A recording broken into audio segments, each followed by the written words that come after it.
Terima kasih buat kalian yang sudah klik video ini ya. Dalam cerita kali ini saya akan membahas tragedi kelam di Situbondo, Jawa Timur yang terjadi pada tahun 2003. Tragedi ini terjadi ketika siswa dan siswi SMK Yapemda 1 Sleman, Yogyakarta pulang dari acara study tour mereka. Kisah ini menjadi sangat menyedihkan ya, karena seharusnya menjadi momen bahagia bersama teman-teman malah menjadi tragis. Cerita berawal dari siswa dan siswi SMK Yapemda 1 Sleman mengadakan acara study tour mereka ke Bali menggunakan 3 bis yang mereka sewa. Murid yang ikut tur pun sekitar 150-an siswa dan siswi. Mereka terbagi menjadi 3 grup, di mana setiap satu bis berisi 50-an orang siswa dan siswi, ditambah 3 guru dan 1 pemandu wisata. Kalau dihitung, setiap bis berisi 56 orang, terdiri dari 54 orang Yapemda 1 dan 2 orang yang terdiri sopir dan kernet bis. Bis ini sudah dilengkapi dengan fasilitas AC, DVD player, dan juga toilet. Menurut berita yang saya baca, semua sopir dan kernet yang mengantarkan siswa dan siswi ini merupakan orang-orang pilihan yang sudah berpengalaman dan profesional. Hari yang ditunggu pun telah tiba. Siswa dan siswi SMK Yapemda 1 Sleman berangkat dari Yogyakarta menuju Bali melewati jalan penyeberangan Ketapang Gilimanuk. Selama perjalanan, bis nomor 3 ini selalu mendapatkan masalah. Sedang bis 1 dan 2 tidak ada kendala apapun. Kendala pertama yang dialami bis 3 yaitu tiba-tiba saja kacanya pecah. Tapi untuk kaca di bagian mana saya agak kurang paham ya, karena di berita tidak jelaskan yang pecah itu kaca bagian depan, samping atau belakang ya. Akhirnya semua rombongan bis pun harus berhenti lebih dulu untuk melakukan perbaikan. Ketika perbaikan sudah selesai, mereka melanjutkan perjalanan. Kendala kedua, sebelum bis sampai di pelabuhan Ketapang Banyuwangi, atap bis 3 ini tersangkut kabel listrik. Dan sekali lagi rombongan ini pun harus berhenti untuk membantu bis 3. Singkat cerita, sampailah rombongan ini di pelabuhan Ketapang dan menyeberang ke pelabuhan Gilimanuk menggunakan kapal. Ketika sampai di Bali, rombongan pun langsung menuju ke tempat-tempat yang sudah direncanakan mereka semua.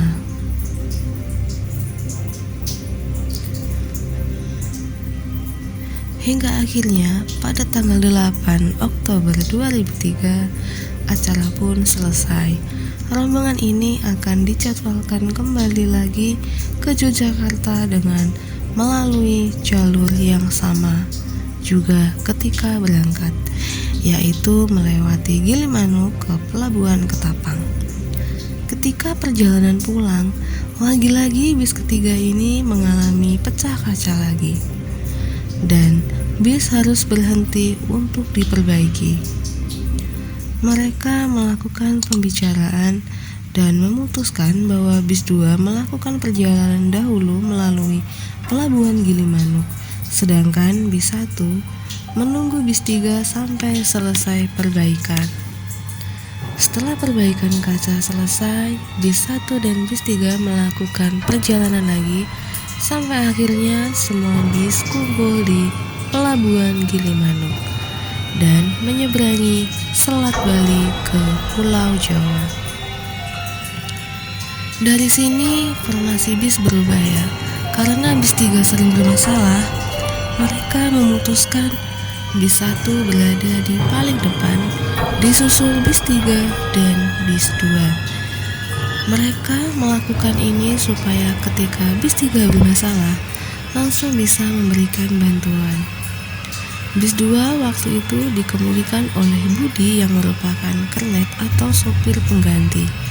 Sedangkan Armando yang merupakan sopir utama bis ini memilih untuk beristirahat di kursi kernet. Dari Ketapang menuju Yogyakarta. Awalnya perjalanan ini baik-baik aja, hingga sampailah pada tanjakan dan tikungan Jalan Raya Surabaya-Banyuwangi, kawasan Banyuglugur, Situbondo, Jawa Timur. Dan menurut kabar, jalan ini juga disebut jalur tengkorak karena sering terjadi kecelakaan di area situ hingga memakan banyak korban.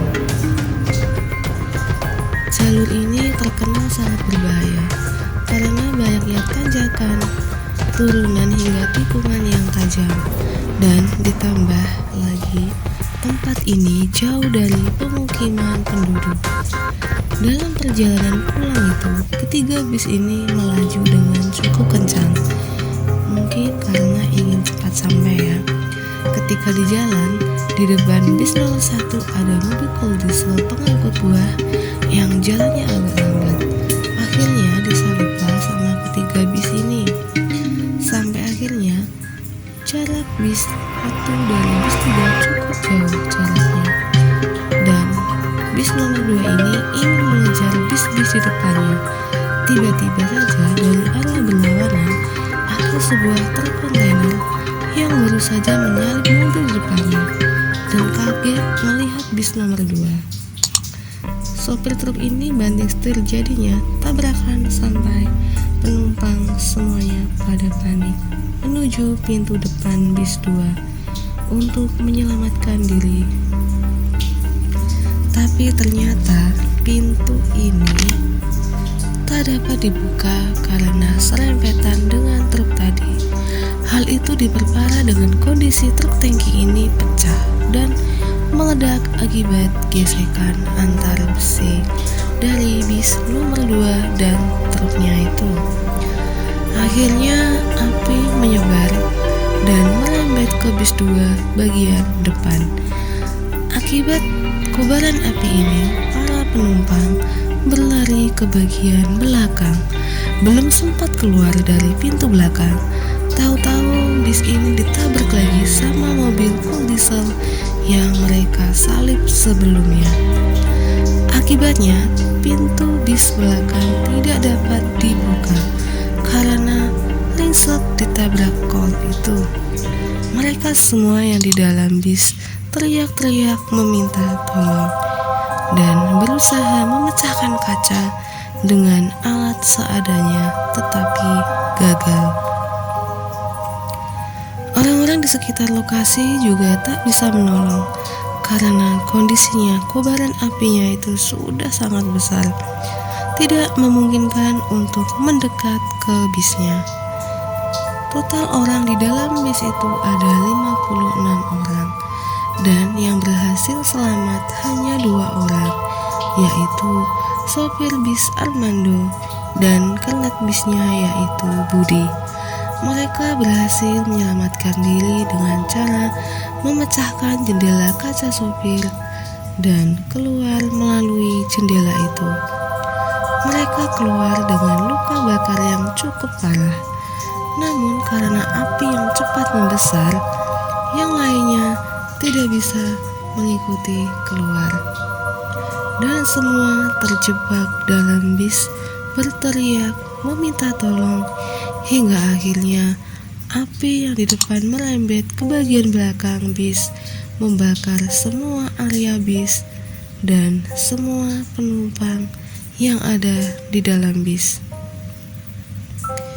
Hingga akhirnya apinya tambah membesar, membakar ketiga kendaraan itu. Proses evakuasi ini memakan waktu cukup lama. Setelah api berhasil dipadamkan, pengambilan jenazah ini cukup sulit karena korbannya ada yang terjepit di kursi dan juga korbannya banyak yang bertumpuk di bis bagian belakang. Dalam kondisi sudah hangus, kondisi korban ini sudah tak bisa dikenali, dan ada juga beberapa yang anggota tubuhnya sudah tak lengkap. dan beberapa sudah menjadi abu. Ada total 54 orang yang di dalam bis itu. Yang tak selamat terdiri dari 50 siswa dan siswi, 3 guru, dan 1 pemandu wisata. Tersisa 2 orang yang selamat, yaitu Armando sopir bis dan Budi kernet bisnya. Tetapi karena kondisi yang selamat ini mengalami luka bakar yang parah, Budi yang merupakan seorang kernet bis ini meninggal dalam perjalanan ke rumah sakit. Sementara bis yang nomor 1 dan 3 ini melaju yang cukup kencang, tidak mengetahui kalau bis 2 mengalami kecelakaan. Bis 1 dan 3 melaju cukup kencang dan sampai dengan selamat di SMK-nya Pemda 1. Ketika para siswa dan siswi turun dari bus 1 dan 3 ini, mereka bingung karena sudah ada banyak wartawan dan semua guru terlihat sibuk. Ketika diberitahu kalau bis nomor 2 kecelakaan dan semuanya meninggal, tak ada yang selamat, mereka kaget dan seakan tak percaya kejadian itu. Akibat kejadian itu, sopir dan kernet kontainer pun menyerahkan diri dan ditangkap. Semua korban dilarikan ke rumah sakit Situbondo. Semua petugas medis kewalahan menangani semua pasien itu. Karena khawatir akan kondisi jenazah akan cepat rusak, petugas menyiapkan sekatan lalu menaruh balok-balok es untuk mencegah pembusukan.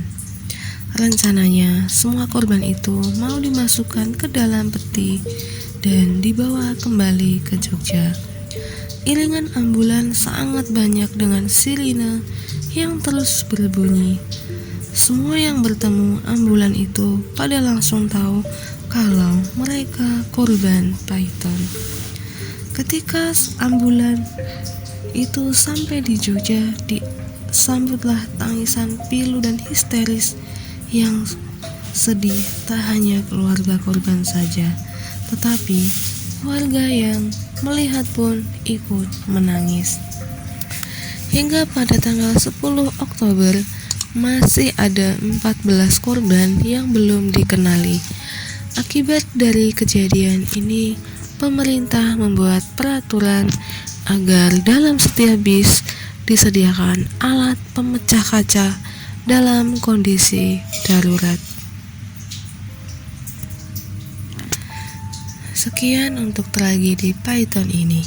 Jika ada yang salah atau kurang, bisa kasih tahu lewat kolom komentar ya. Terima kasih.